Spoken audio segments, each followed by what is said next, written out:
couple things that came out of today's session for me. The one is that we need to really look at some best practices that are out there. There's some really amazing examples that came up that we haven't really identified and shared with each other, and sort of done a little bit of an analysis to sort of see what are the commonalities, what's making them work. And I think some of the areas that we're starting to excel around HIV, which is my area of expertise, is where we've been able to do that and sort of identify our strengths and share that and build on those. So I think this is an opportunity where, based on some of the stories we heard, there's some great examples that we can really do that, and I think that'll be quite exciting. And I think it'll foster some action in a meaningful way. And I think the other piece is the question of how do we make sure that the housing needs are met for the full spectrum, and what does that look like for people along a continuum of needs? So, for example, there are people who, the term precariously housed came up, and so people who may be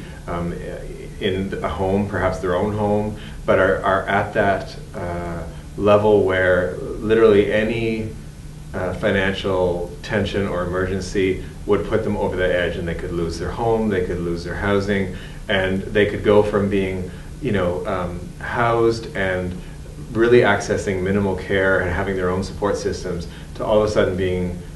without housing and needing extensive services that they've never had to access before to try and navigate the system and build a new support system and address financial issues and challenges that are beyond what they're facing now, based on just one little trigger incident, and then dealing and living with that tension on an ongoing basis and how that impacts their health.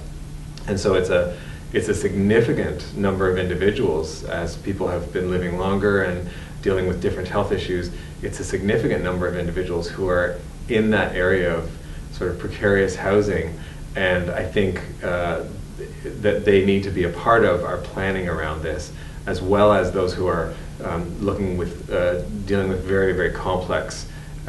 needs that are more complicated and involve different kinds of support, and are constantly engaged